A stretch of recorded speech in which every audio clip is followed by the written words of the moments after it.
Hello, good evening, everybody. Hi, my name is Rasa. I'm events manager here at Rocket. Mm, may I ask, is there anybody for the first time here at Rocket? Few, few of you. Okay, it's very nice to see new faces here. Mm, So be sure to follow us on Facebook as we're organizing really a lot of different events here. And today we're having our last joint master classes with Startup Wise Guys. We've been organizing these master classes each month since the beginning of the accelerator, and it's very nice to see how month by month more and more of you are joining us. And about today, what we will be doing today. So today we will learn to conquer the world. We're having an amazing mentor, Rodrigo from Brazil, who having years of experience in marketing and international business will guide us in creating a global company from the day one. Yep. Okay, so Rodrigo. Can I start? Can you guys hear me properly? All right. So I think, first of all, thank you very much for having me here. I'm very excited actually to be here for a few reasons. I think, first of all, there's a lot of people, so that's always exciting. It's good to see a lot of people here, interested also in the subject. But second of all, I was lucky enough to meet a lot of Lithuanians around, doing the things that we are doing. And I always had a really good experience with all of them. And love all of them. So very nice to be here with you guys, doing this. So basically, we're going to talk a little bit about how to create a global company from day one. Before we get started, and before I even talk about myself, let me get an understanding of who is the audience here. So can you guys, first of all, raise your hands if you're a startup? Okay, we have quite a few startups. Who is working for a corporate? Okay, cool. Ecosystem builders, so accelerators, few of them. The other ones is something that I didn't mention, or basically cover everything. Yeah? No, okay, I think we're good. All right, and who's a fintech? Because we're here, financial. Okay, few. Okay, cool. Let me see if this, can you guys see? Yeah. So basically, this is me. I heard a lot of times already that that's not a very good picture, but I don't have a lot of better ones, so I'm just gonna use this one anyway. But basically, I am the co-founder and CEO of uGlobally. I'm gonna talk a little bit more about what we do soon. I am Brazilian. I'm from Curitiba. I think, have you guys ever heard of Curitiba? Someone besides my Brazilian friends? No, yeah. Oh, we have another one. That's very nice. So we are a city in the south of Brazil, which is not São Paulo, not Rio, that everybody knows. That's my second company. I also had a digital marketing agency before. That's also back in Brazil, so that was my first entrepreneurial experience. And I've been to plus 25 countries, and majority of them for work. So what I want to do here today is share a little bit of that experience and the things that we have learned doing what we do. I'm also a startup mentor in a few different programs around the world, helping these companies conquer the world. Yeah, so basically, as uGlobally, we have a mission that is bringing companies to other countries and helping break all the internationalization barriers. And we do that through different things. Go back. Let me try to find a better place to. Yeah, there we go. So basically, first of all, is the very simple one, which is helping companies plan their strategies and understand what are the good markets for them to be at, and of course, how to tackle those markets, so creating the whole strategy behind it. We also do a thing that we call soft landing and business missions. Is someone here familiar with this term? Can you raise your hands? A few people? So basically what we do is we bring a bunch of entrepreneurs from different places to a specific country, and we show them what this country can offer in terms of doing business. And of course, the most important is we put people in touch with who they need to be in touch in that country. So giving a very good immersion experience in the place that they want to do business. And of course, last but not least, we also do trainings, workshops, so similar things to what we are doing here today, but of course, different formats, more people, less people, just different formats. So basically, I have already worked with 150 companies plus, from 35 different nationalities.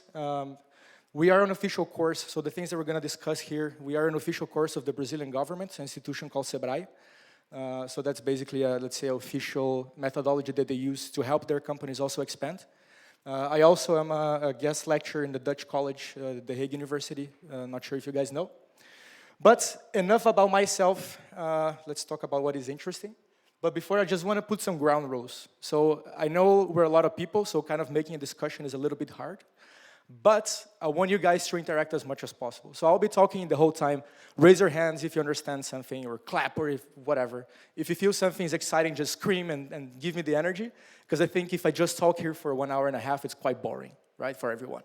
So let's try to make the best out of it. All right, enough. Who here is not from Lithuania? Okay, that's quite a lot of people. Very nice. Who here is Lithuanian and has lived abroad in different countries? Wow, that is nice. Cool, so you guys are gonna relate to a lot of the things that I'm gonna say here. I'm pretty sure about that. And I really want you guys to get your experience and try to relate with the things that I say. Yeah, so basically we're gonna talk today about creating a global company. And the way that I wanna do that is I wanna divide the whole presentation based on a few misconceptions of creating a global company. So of course, it's very normal when I say, yeah, let's create a global company from day one. I hear a lot of objections, right? Because it sounds quite scary. It sounds like it's not something that you can do. So I'm gonna just base the whole presentation based on these things that I hear a lot. So these are the 4 things. I'm gonna tackle all of them in more details, but just so you guys have an overview before we get started. So the first one is a little bit more about the concept of being international from day one. So what I hear very often is internationalization is equal to selling my company or my services, my products to other countries. So we're going to discuss a little bit more about that, about the concept of being international. Second one is I should conquer my country first, and after I have a very solid operation in my country, I can start thinking international. So a little bit more about the timing to go international, what is the best way to do it. Third thing is I just want to sell to my country or my specific region, so let's say the Baltics. I shouldn't even care about being global from day one. So we're going to discuss a little bit about what happens if you don't think international. And the last, of course, very important, we want to talk a little bit more about the how to be international, and I want to share a few tricks with you guys. So the sentence that I usually hear is, it's going to cost me a lot of money, it's for the big guys, it's not for me, I just have a business model, come on. So we're going to tackle a little bit of all of those, all right? So the first one is this. So it's a little bit more about the concept, and I hear that a lot. So, Rodrigo, I just have a business model. Why would you want me to look at other countries already? I didn't even validate my business yet, and you're already talking about being international? That doesn't make any sense. Do any of you guys think that or relate to that? Can you raise your hands? Don't be shy. A few people? All right, cool. So I want to tackle a little bit more of that. So if you actually look in the dictionary, when we talk about selling abroad, that is actually exporting. So I use the word internationalization really on purpose. Because selling abroad is a goal, is an internationalization goal. And internationalization really means a process of making something international. So if I want to sell abroad, so my internationalization goal is selling abroad. So there's a whole process for me to get there. Does that make sense to you guys? Yeah? All right, perfect. So we're talking here about, if we talk about a process, we're talking a lot about a learning cycle, right? Because let's say, for example, I want to sell my product abroad. Can you guys shout a few things that me, as a company, I need to do in order to get a customer abroad? Marketing, yes, I need to learn marketing abroad. Local regulations, beautiful, beautiful. What else? Give me one more.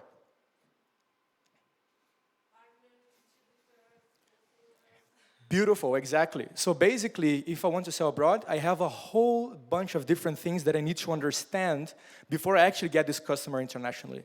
So who are my customers abroad? Do they have the same needs as they have here in my own country? Do I need to use a different distribution model? Does my marketing strategies would work here, would work there? Do I need to price and charge the same thing for my business, for my product here, than I'll do in this new country?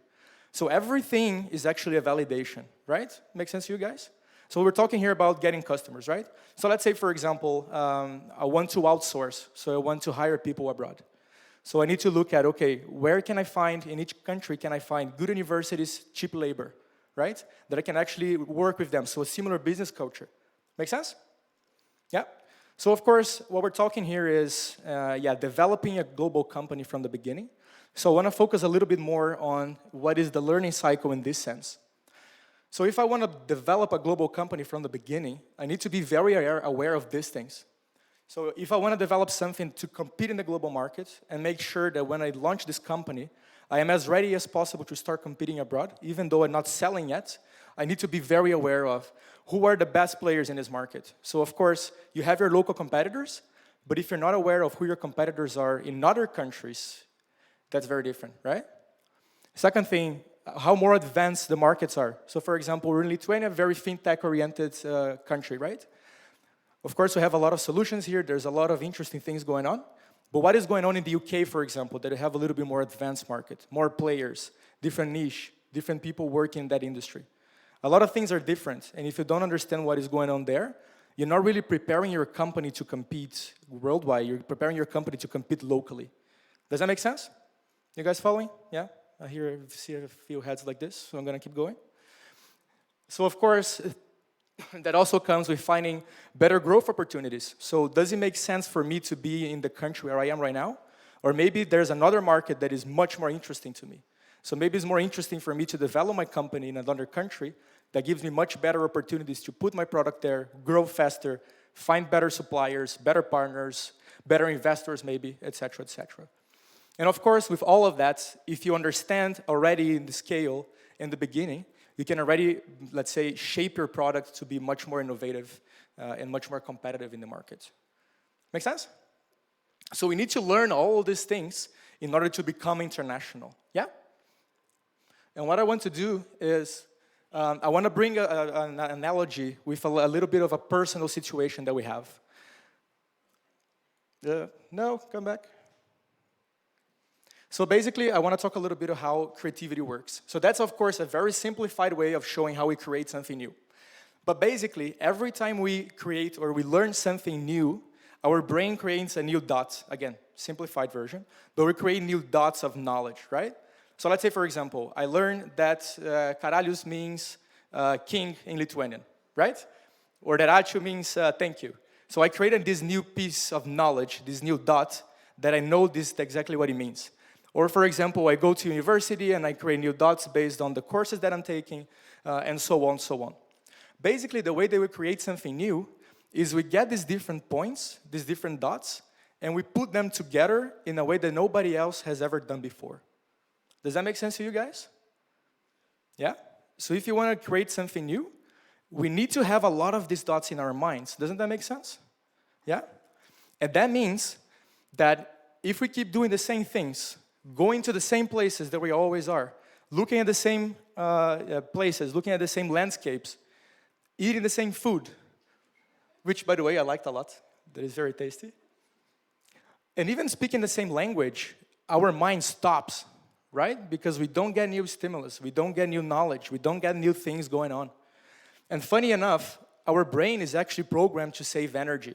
So again, who of you guys already lived abroad? Can you raise your hands? So I wanted to remember when you arrived in the first week you arrived in the place where you lived. Everything was new, right? You see people are so different. I live in the Netherlands. I'm not sure if I mentioned that before. I live in the Netherlands, and in Brazil, I'm a very normal height person. In the Netherlands, everybody's this size. So in the beginning, first week, I was like, what the hell? And they speak Dutch, and then you have this language, so everything was really new for me. And you start realizing that you're active all the time, hearing this language, understanding what they eat, looking at people that look different, the little houses that are all weird and crooked, everything is different. Can you guys also remember when you lived abroad, how that worked? Yeah? You remember how that was? All right, perfect. So basically, the thing that happens is, after some time, everything becomes just the same, right? So the first week, everything was amazing. Second week passed, you hear these people speaking a different language, you don't even realize anymore. Maybe the food is not new anymore, and you realize that you just go in automated mode again and again and again. And I'd like to use an example for that. Who here has a car? Can you raise your hands? Car? A lot of people. Do you guys use car to come to work? Yeah, kind of sometimes. So if that happened to you, I want you guys to clap hands, okay? Clap hands. You woke up on a Saturday morning and you decided, I want to go, I don't know, to a bakery to buy bread. You enter your car and you start driving and you realize you're almost in work again. You just went to the same route. Did it happen to you guys? To those of you who, can you clap? Few people, all right. So what happens is we basically enter this automated mode, and our head, it just keeps going using the same directions, and there's nothing really new coming up. But now I want you to think on the other way. So when I went to India, that's what I saw on the streets. Crazy. Was there for the first time. First day, I was almost dying. I thought I was going to die every second. 1 week later, I was in the tuk-tuk, and all of this happening, I was just on my phone like nothing was happening. Or when you go eat different food. So this is a bug fair in China. Yeah, people actually eat that, which is quite weird still. But even the way people party, all of these different experiences. This is Brazil in Carnival. So if you guys have the chance, really nice to go as well. But all these different experiences, the more you have them, the more you put yourself in different situations, your mind goes like this.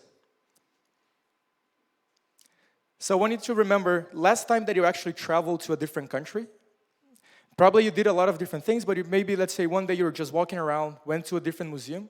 Not a lot of different things. But in the end of the day, you're super tired. Can you guys remember that? Did it ever happen to you? Yeah?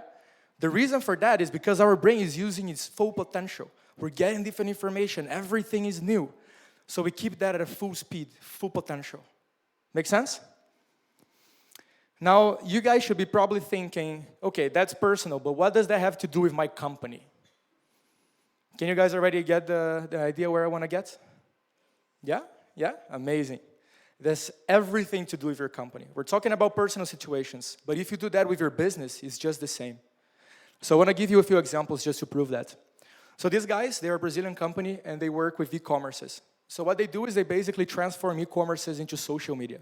So the idea is that they make their companies interact a little bit more with the e-commerce, and it becomes a tool to keep the customers going and coming back, and of course, buying more. So what these guys were doing in Brazil is they were tackling the big customers, so the big e-commerces, because their business model is based, of course, on the amount of people that are using. So the more people they use, they are targeting the big guys. But to close a big guy is a lot of problems, right? Very hard companies, very structured, a lot of processes, blah, blah, blah. So they did a very good job, okay? So they have very good companies in Brazil, biggest e-commerces are together with these guys, and they decided to go international. Now the thing they realize is, okay, we are going to a different country that we don't know anyone. And if we need to do all over again, that's gonna be a lot of trouble. And that comes the learning cycle. So that's the problem they realize. And they thought, okay, so how can we actually tackle and scale internationally if we don't want to put all this effort again and again?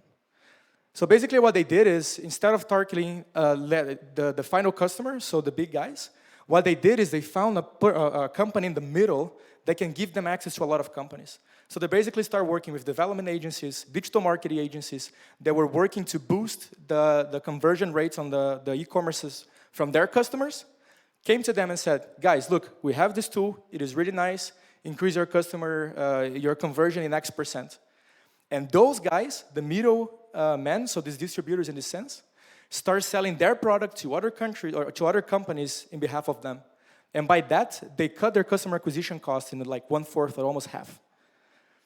So you guys understand that in this learning cycle, you also need to look inside and just relearn everything again to understand how can we scale, how can we decrease our customer acquisition cost, how can we deliver more value, how we can make sure that we can be in different places without having to care too much about customer care, about sales, about marketing.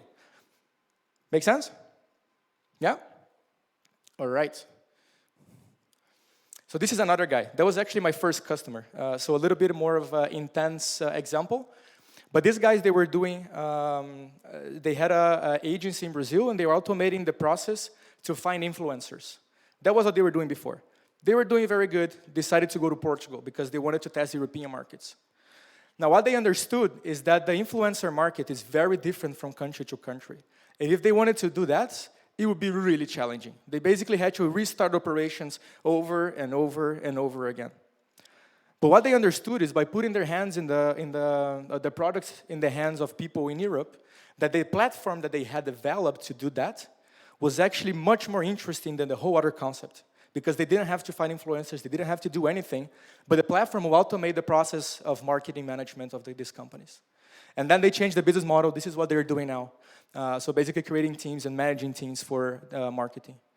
So again, another example that they need to relearn and use the internationalization as a learning process to go over and over again. Yeah? Okay. So what I want to do now is I want to go to the second misconception. And that is, I should be big in my country first, and only then start thinking international.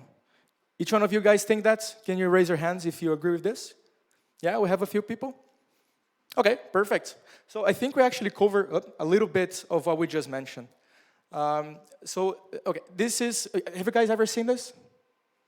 Startup curve. I think the startups probably have crossed this at some point.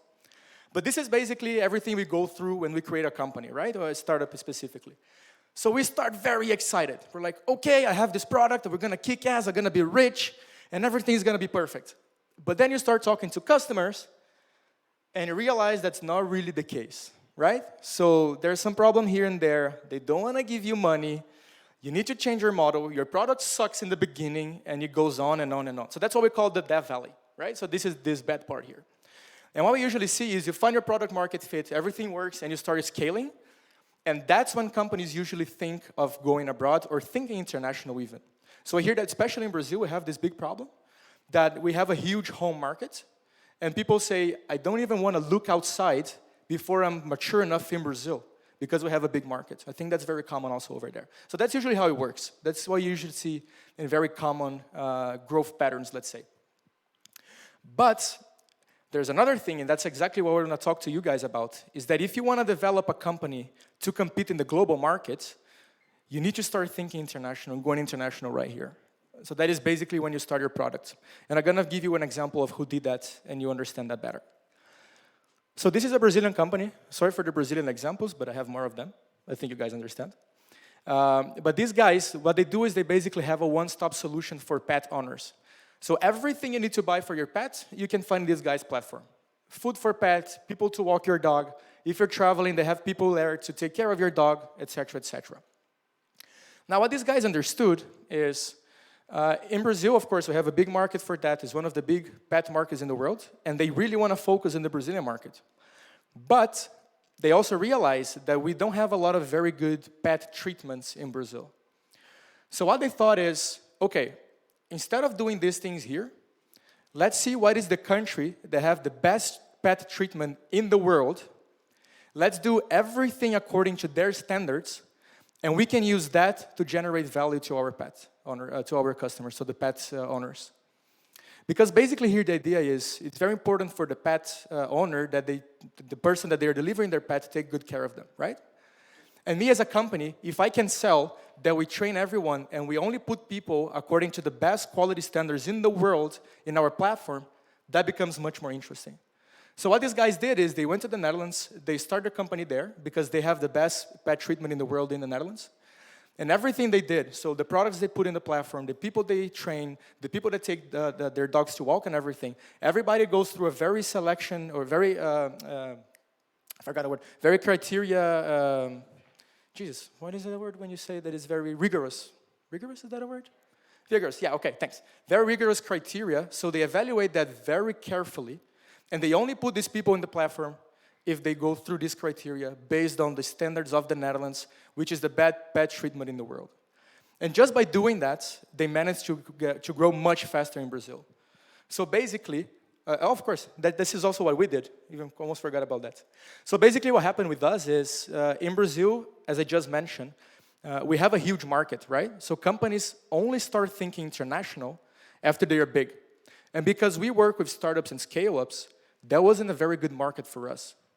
So we decided to also go somewhere else that we could test our ideas, test our hypotheses, and have a better market fit, basically. And honestly, we got in Europe, and I think 2 months after we were in Europe, we also got into a partnership with the European Union, helping companies go international. That's what we did for the last 2 years. So just by changing the place where we were, we managed to find product market fit much faster. And if I was still there, I'll probably be struggling until now.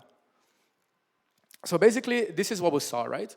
If you manage to bring a little bit of this intelligence in the beginning of your company, developing your business model, doing competitor research, understanding market trends, where is the best market for your industry, what are these guys doing over there, you can bring this whole line a little bit to the left, and as a startup owners, as business owners, you know that this difference here, as a startup, can be the difference between your company dying and your company being successful. Does that make sense to you guys? Yeah? Perfect. Now, the thing is, when it comes to timing, there is no right or wrong. What I want to tell you guys is that start thinking international is a must. If you want to develop a company that is ready to compete in a global level, you need to be here from the beginning. That is one thing. So I'm talking about international awareness, understanding different cultures, different markets, different competitors, and seeing how can you position yourself in that sense.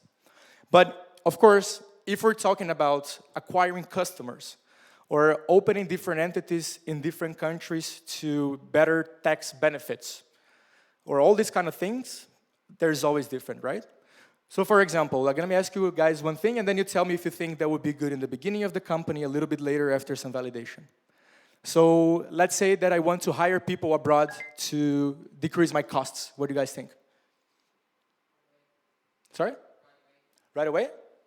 Okay. So you pay less as a company, and as long as you have good people working for you, you can put your run away longer, right? Very true. If I want to acquire customers, for example, what do you guys think? So I want to start selling abroad. Sorry? Start locally. Yeah, that's what I mentioned, right? Yeah, start, exactly. So for example, yeah, if I want to start selling to other countries, and that is something that I always get as a question a lot. Then, of course, it's always better to validate first in your markets, understand if you have a product market fit, and then start going, chasing different markets to sell. You guys got a difference, right? You got the idea here. Okay, perfect. So that's what we just did, a few reasons. So basically here I have a bunch of them. This is usually the reason why companies go international, right? So for example, chasing new customers. Yeah, it's better if you have product market fit in the beginning. But if I'm talking about worldwide benchmark, or if I'm talking about small home markets, then it might be interesting to start expanding already in the early stages. I think the most important thing here is that you guys look inside, understand what you are looking for with this, understand what you want to apply, to then understand what is the right timing. Yeah? Make sense? You guys with me? Okay, good, good. Now I'm going for the third one. I have a lot of companies that tell me that, and that's very, very funny, because that's one of the tricky ones.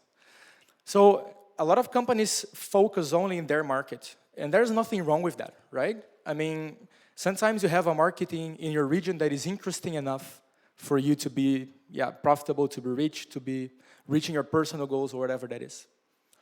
Now, should those companies be also thinking international? And I have a few very good examples to talk about that. The thing here is, the times that you were competing only with people in your region, they do not exist anymore. It's just gone, and I'm gonna give you a good example. So these guys here, 99 Taxis, they were the Brazilian Uber. But same thing as Uber, but before they become the same model, what happened is they were just an app that integrated different taxi providers.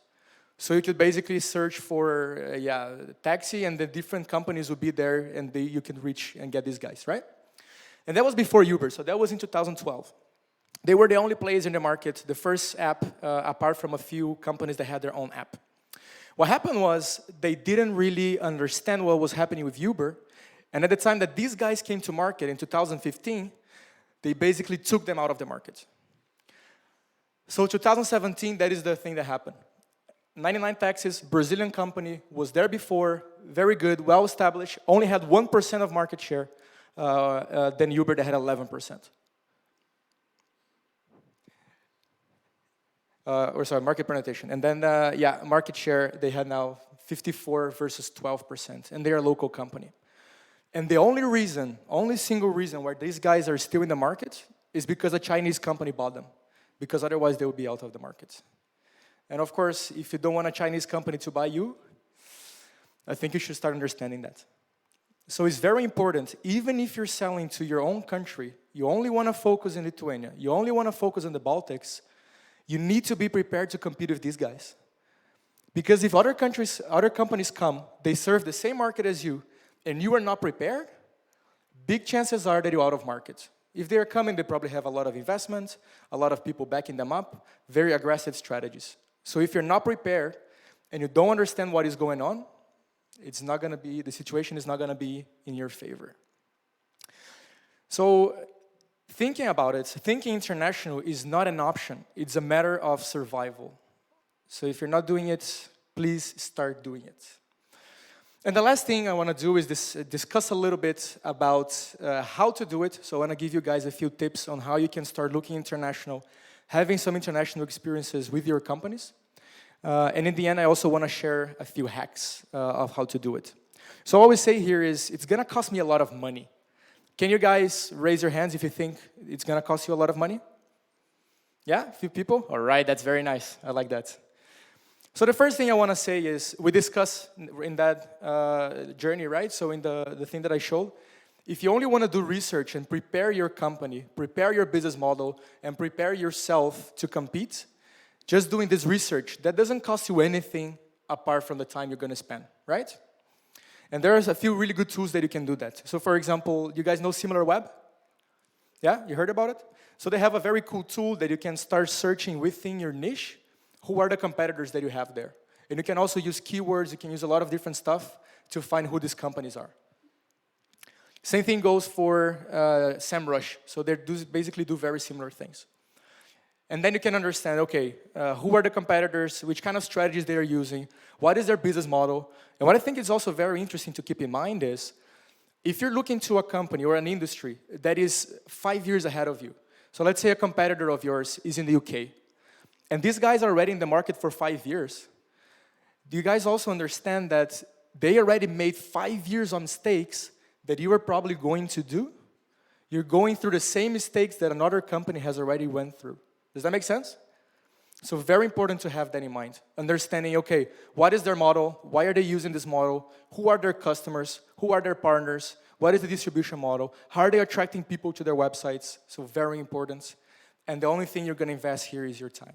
Of course, if you want to pay there too as well. That's another story. Now, the second thing is, who do you guys know what is an accelerator? Yeah, let's say majority of people, but for those who don't know, a business accelerator is basically a company that supports the growth of high, innovative companies. So what they do is they put you together with a lot of other entrepreneurs during around 3 to 6 months, and they're going to train you to put your business into the market. So they're going to tell you how to do it, they're going to connect you to potential customers, potential partners, show you strategies that work, and they can even put money on your business. And what is very interesting, that's actually the reason why I'm here this week, because I was together with Startup Wise guys, so these guys. You probably know a few of these faces if you are here for a while. But I was here basically to mentor their batch of companies of how to go international. So we had a few cool sessions there. But what we see there is that at least half of the batch is not from Lithuania. So at least half of the batch came from another place, including my Brazilian friend over there. Sorry to put you on the spot. But a lot of companies, they come from other countries because they see the value in different things. Having this experience, coming for the fintech, for example, to open a bank here, getting a banking license, that it's easier than in other countries. Or maybe they have a better market fit in Lithuania. Maybe it's easier to test because the country is more innovative. It's easier to get in touch with people because everybody knows each other somehow. So a lot of different things. And if you find these guys, there are a lot of them. If you find them, they're going to be very helpful. They put money in your company even, so there's not even money to lose. Of course, they get a small equity of there, but it's something that I really like to suggest. And the second thing, apart from all of that, is that usually they're very industry-oriented as well. So for example, the batch here is just for fintechs. So everybody that comes, they have experience with fintechs, and they can give you a very good roadmap of the things to do, share the mistakes they have done already, everything like that. Now, the third thing is that there are a lot of exchange programs for entrepreneurs as well. I'm not sure if you guys ever heard about Erasmus for Entrepreneurs. Have you guys seen it? So basically what you can do here, if you're an early entrepreneur, is you can apply to go to a different country, and you're gonna have a mentor in that country. So that mentor is gonna help you build your business model, and of course, if you wanna go to that country specifically, open the networks and also teach you how to do it. And if I'm not wrong, they even give you money to go, so they cover a part of your expenses to travel around. This is one example, but Startup Europe has a lot of them. So they're constantly showing these different programs.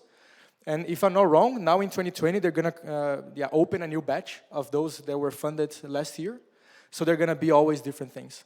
So for example, what we did last year, for the last 2 years actually, we were in this program called Soft Landing that we were helping companies set up in the Netherlands. So basically what we did is we would bring this group of entrepreneurs, bring them to the Netherlands, and we're gonna show them who are the interesting actors, what does it mean to do business in the Netherlands, how interesting is the market for them in the Netherlands, and what I think is the most important is we're gonna match-make them with people in the industry that can also help them enter the market, get an investment, decrease their costs, whatever they are looking for. So this is one example. There are a lot of them. This is just the one that I have participated. But if you go to Startup Europe, I'm pretty sure that they are going to share a few new ones soon. So very nice way of being there. And what I also think is important to mention is the importance of being present in the country itself. Because you can do 6 months of research. You can research everything you want online, but you're not going to have the same insights and sit down with a person in that country from your industry for half an hour. Because they have the know-how, they are there, hands-on approach, and they can share stuff with you that research is not going to give you. Now the other one is, who has a startup again? Can you guys raise your hands? A lot of people. You also have the possibility of pitching at international events. So a lot of these big events in Europe, for example, the Web Summit, the Next Web, Slush, they give you tickets to go there and pitch. So you need to register, that usually happens. But you also have a few programs like this one here, that is the Startup World Cup, that they do basically a World Cup pitching competition. And then the best companies in each country, they start competing with companies in different regions as well. So it also gives you a very good visibility to investors abroad, companies abroad, different startups from other countries, entrepreneurs, mentors, etc., etc. So that's also very interesting. Of course, the other one, so we talk a little bit about soft landing, and in soft landing, we basically do a business mission. That's the whole concept, right? So there are a lot of these initiatives, including Enterprise Lithuania, is that how you call the organization? Yeah, right? So I know these guys are doing a lot of those trips. So for example, this one is to Israel, they're going to a cybersecurity event. If I'm not wrong, either is for free to participate, you only cover your costs, or a very small budget, like 500 euros or so. And you have the experience of being there for a week, talking to Israeli people and understanding the cybersecurity environment in Israel, which is very interesting. They have a few other ones as well, so I just heard today that they have also one for other industries, so not only cybersecurity. Now, the last tip here that we're talking at least about the pricing is hiring a foreign intern. I'm not sure if you guys know IASEC. Yeah, have you guys heard about it? Yeah, a few people. So basically, IASEC is a non-for-profit, and they have offices around the world. And what they do is they basically bring together students, very high-level students from different places, and they offer these opportunities. So there are two of them. One is Global Talent for companies, and there's one that the name is, I think, Global Entrepreneur or Global Entrepreneurship. But basically what you can do is, if you're looking to a specific country, so let's say, for example, I want to enter Germany, you can hire one of these guys for maybe 500, 600 euros. It depends on what you want to offer. But basically, they're just looking for help with their accommodation. And they're coming here because they want to have the experience of working in a different company in a different country. So you can put these guys to work and help you set up a plan and start initial contacts in the country that you want to enter. I never met a person that had a really bad experience with these guys. Always good experience, high-level people. Always the people that I also met that participate in IASEC, they're very nice. So it's also something that I recommend a lot. So we use for Colombian students who wanted to do something in Colombia in the office. That was also very interesting. Before we finish, I just want to share a few hacks. So those are a few tricks that I use, let's say, to save money and help you guys be in touch with different countries. Have you guys ever heard of Fiverr? Yeah, a few heads. Can you raise your hands, just so I have a better idea? Okay, majority of people, so that's pretty good. But basically, for those who don't know Fiverr, these guys, they are a platform for freelancers all around the world, and they start offering things for €5. Now, of course, a lot of stuff is crap, but something that I really like to incentivize people to use is translation. So if you go to countries that don't have a very good English, so France, for example, Brazil, yeah, Spain, you know, you can actually translate your whole website. You can translate your pitch deck. You can translate everything using a native speaker. So yes, the person doesn't need to be a professional translator, but if they speak English, it's easy for them to translate to Spanish, and they know, of course, how to speak Spanish, so they can also tailor everything in a very nice package. So it won't cost you more than 25, 30 euros to translate a lot of stuff. So I use that a lot, recommend a lot of people. If you guys need, I also have a few good ones that I've used before. You guys know Grammarly? Who knows Grammarly? Raise your hands. Nice, a lot of people. So Grammarly is basically a tool that helps writing better in English. I only realized that I suck writing English after using this. Because they show you where you're making mistakes, and they also give you better options to improve what you're writing. So you can even say, okay, I want to convince people in a very formal way. They give you better ways to restructuring that sentence so you look more appealing for the end user. So very good tool. There's also a free version, but it's only $11 per month. Another thing, usually companies, when they are trying to get into a new market, first of all, of course, you don't want to open a whole business operation in the new country right away, right? I mean, you don't want to spend all your money, all your resources doing things if you're not sure that that market is interesting for you. But you still want to look more relevant and look more, be more trustable for the customers that are there. So what we usually suggest is using these guys here because they can give you a local address. So if companies go to your website and all your communication, you are, for example, a British company. And they also have, the number, that you can put a number, for example, from the UK. People call you and they redirect the call to your phone. So basically it looks like you're there. We call it fake until you make it, right? So if you want to enter there, it looks like you're from there. You're not at all, but it looks like you are, gives you more trustability in this first initial contact. What they also do is they also open company in 10 different countries in an easy way. But to avoid open companies, I also like to use these guys here. So this is Paddle, and basically what they do, let's say for example, if you want to start selling to a different place in Europe, because here is easy, you have a single market. A lot of times you need to open a company there to be able to get pay taxes, etc., right? So what these guys here do is they sell your service, they invoice as is their service, and you don't need to open a company there. So they basically take taxes, everything, they take care of regulations, blah, blah, blah, blah, blah, to make sure that you can sell there, and they just get a percentage out of your sale. So also very helpful, very useful.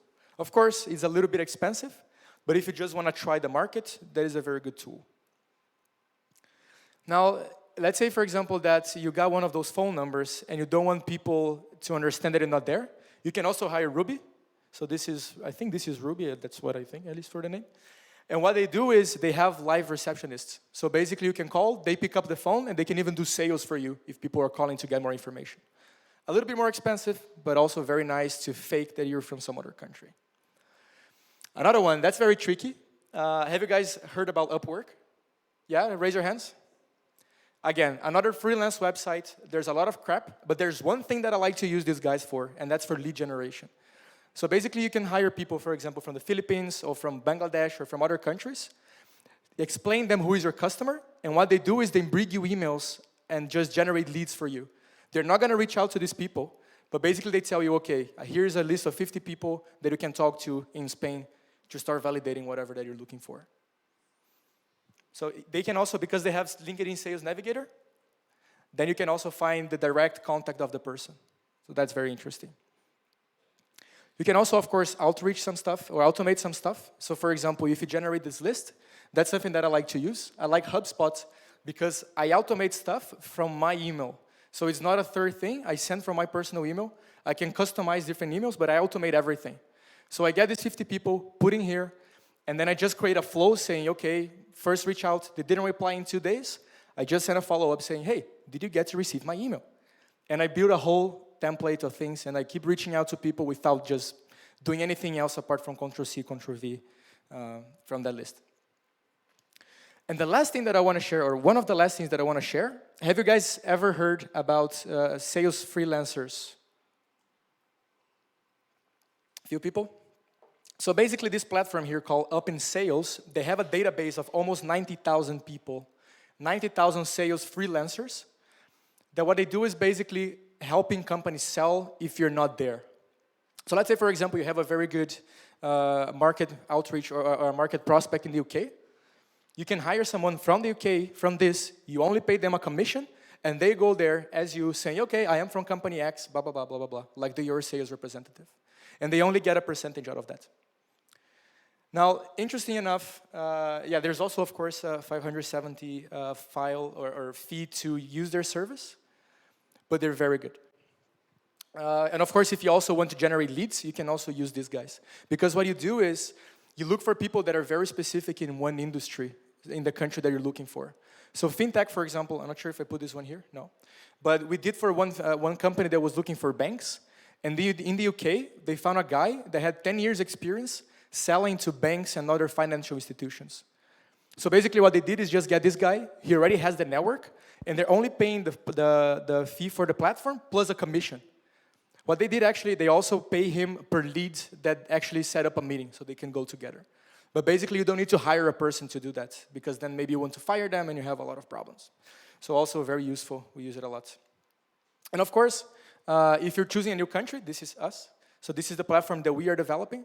But basically, if you don't know where to go, we develop a calculator that also automates the way that you choose a new country. So we automate the tool, and what you can do is you put the criteria that you want to choose your entry decision on, size of market, language, facility to do business, etc., etc. We use a bunch of APIs to bring this information to you. Of course, not very niched information, but general information. And you can grade that, and we give you numbers saying which country is more interesting and how much fit you have with that international country. Yeah? Now, just to wrap up, so that was a lot of information, and my mouth is already dry from talking too much. I want to leave you guys with 3 things, and I think they're very important. First one is, if you want to compete in the global markets, you need to start looking for international things now. You need to understand who are your international competitors now. What is the best industry in the world in your segment now? Because if you don't, there are other people that do, and they are ahead of you, and you don't want to lose this race. The second thing is, it doesn't matter the stage that you are. You can already implement some practices of internationalization now. So we discuss a lot of them, of course. And the third, of course, if you want to go international, remember me, and I hope I can help you guys. Thank you very much. Thank you, Rodrigo, very much. That was very practical, very insightful. I hope so. How many of you did learn something new today? That's nice. I think the percentage I is on see a our couple side. of people not raising hands, so I believe you need to reach out to them during after the presentation. I'll remember them. Yeah, how much do those companies pay for you for sales? Well, I have a commission, I can tell you that. All right, afterwards. That's also the way to go international. Exactly, yeah. Also, I've seen a couple of people taking photos or filming Rodrigo's presentation, so we've been live streaming the whole event. You can find it on our YouTube's Rocket Vilnius, and then you will have him forever and ever. Also, Rodrigo promised maybe to share his slides, and we will post them on our event. So in case you want to come back and check out what has been said. So now I believe you're ready for the questions. Exactly. To add on top of that, I met Rodrigo during one of those business missions. That was to the Netherlands. I know a couple of guys who met you in Finland and all across Europe. So really valuable experience, and that sounds like a promo, but that was really well thought program for us as an ecosystem builders and for the startups. Hear her, don't believe me, believe her. Yeah, any questions? I have, okay. My question. You need to walk a little bit. Well, no, let's do it this way. Thank you. I have a question. How did you come up with your first business idea? I didn't hear the first part, sorry. how did you come up with your first business idea? So the digital marketing agency? Yeah. Well, basically we started for a very funny reason. So in Brazil, what happens is we work as interns from the first semester of university. But of course, nobody wants to hire a first semester intern because we don't know anything, right? So I sat down with a friend of mine and I was like, oh man, that sucks. We don't find internships. He was like, yes. So I said, you know what? Let's do our own thing, fuck it. And then we decided to open a business agency. And then we started learning by doing. So we went to a lot of different people in Brazil, very small companies, saying, look, we are students. We want to learn more about marketing. So I came from marketing. We want to learn more about marketing by doing. So if you pay us, in the time it was like 150 euros per month or something, almost nothing. We said, if we do that for you for this price, would you agree to work with us? And that's how we started. Thank you. Yeah, no worries. Any questions from the back while I'm still around? Before I have to walk all the way up again. I have a question from my side. So you tell us about going globally. So how to choose first countries, where to start, how to select, you know, either it's Berlin, London, also with uGlobally, you help companies to discover those places. So could you share some tips on that? Sorry if I missed, maybe that For sure, no, said. let's do it, let's do it. Okay, so the first thing that I think is very important to keep in mind is that the company needs to understand what they're looking for. And it kind of sounds dumb to say that, but a lot of times I heard people saying, I want to go international and I want to go to a new country to save money and to get more customers. And usually this country doesn't offer both things. Let's say, for example, you go to the US, you're not going to find cheaper developers in the US. You might have a very good market there, but you're not going to find cheaper developers, right? So what we incentivize people to do is really looking in a very analytical way that we take decisions. So basically what we do, and I'm going to give you an example that is not really international business related, but you understand where I'm going. So basically what happens is, let's say that I'm hungry and I want to eat something, right? What I do to take this decision is I start analyzing a few different things. So the first one is how far is the options of restaurants that I have available? Which kind of food do I want to eat? How much do I want to pay? But depending on my state, these factors, they are less important or more important. So let's say, for example, I'm in a hurry. It's more important for me that this location is close by than that the price, it's cheap, for example. Does that make sense? Yeah? So what we incentivize companies to do is make a list of 5 to 10 factors that this new country should offer you as a market and grade them on how important they are. So for example, potential customers, language, the price to entry, networks that you already have in that country. And you grade these topics from 1 to 5 in how important they are. And what you do after that is basically going to compare the same criteria in different countries. So you're going to say, okay, let's see in Berlin. Yeah, Berlin has a very good market, but we don't know anyone. So that's kind of uncompensated. And then in general, the country that has the better score is the one that you go for. As English language is already as a standard, and you spoke a bit that you have to translate your website, going to certain countries. Could you comment a bit on that? Like how much customization you really need to put and the effort to make, basically to go to France, for example, that barely speak English sometimes. Yeah, so when you're going international, we call one thing GLOCO. Have you guys ever heard of GLOCO? Do you guys know what it is? GLOCO? So GLOCO is basically a mix between the word global and local. I couldn't have guessed that. You never know. But the thing that happens here is, when you're going international, you understand that a few things in your company, they're never going to change. So you have a core value. But locally, you need to adapt a few different things. So take McDonald's as an example, right? So McDonald's is a franchise of fast food all over the world, right? They have the same logo, they sell French fries and whatever. But in every country, they have a few different things. So for example, in India, they adapt their menu without beef, because they don't eat cow meat. They are sacred there. Or in Canada, for example, they are very proud of having good beef. So if you go to Canada, everything in McDonald's is 100% Canadian beef. So their marketing strategy is also localized to that country, right?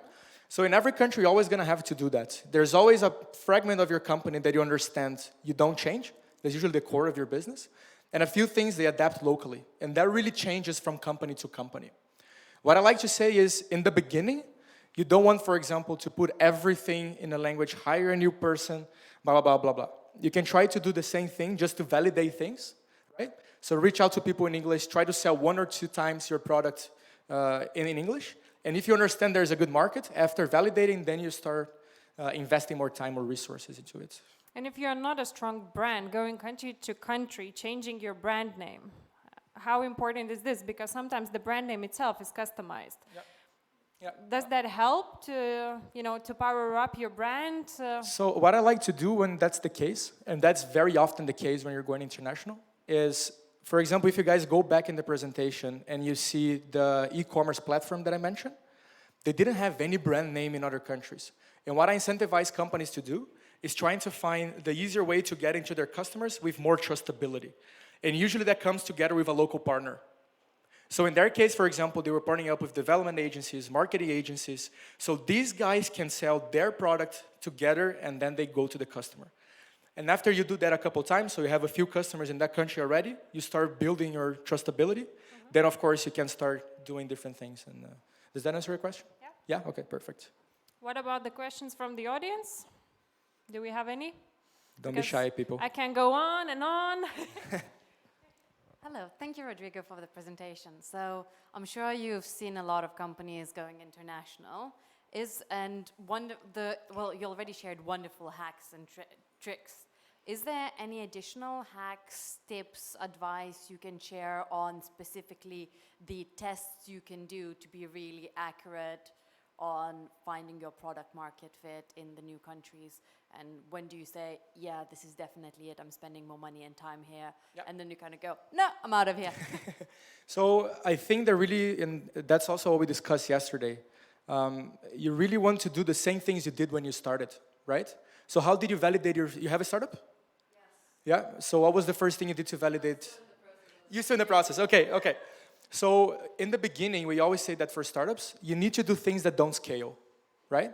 Because if you try to build something that is a scalability machine from the beginning, there is going to be a lot of mistakes.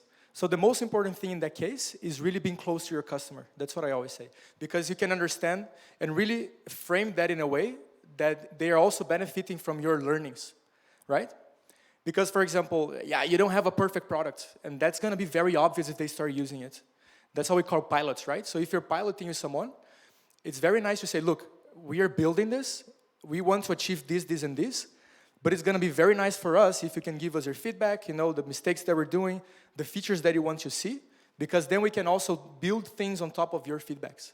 And from my experience, the companies really like this kind of approach. It's kind of a win-win situation in this case, right? So, you buy my product, but we build things according to exactly what you need in this sense. Make sense? Yeah. Perfect. No worries. Any other startup questions? Who is trying to go international right now, and which companies are you going to? Agilis, share your experience. Yeah, so basically we're kind of doing research for countries where to expand, and we're looking towards maybe UK, Netherlands, or other English-speaking countries.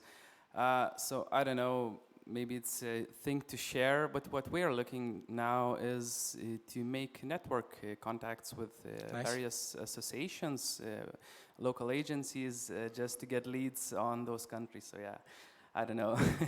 No, this is really nice. So there are really helpful companies when you want to enter new markets. So associations are usually one of them, but also chambers of commerce. They always have very good networks, and that's the reason why they are there. So usually it's something that we also recommend a lot. Yeah. Tap into these local networks is always helpful. Yeah, cool. Good job.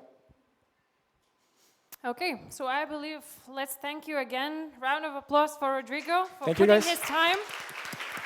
Thank you for having me here. That's his first time to Lithuania. First time in Lithuania, and I hope not the last one. Definitely. Yes. So thank you, and let's talk a bit further. For sure. I'll be around as well, mingling, so if you guys have any specific questions, feel free to reach out. Yeah. Thank you very much.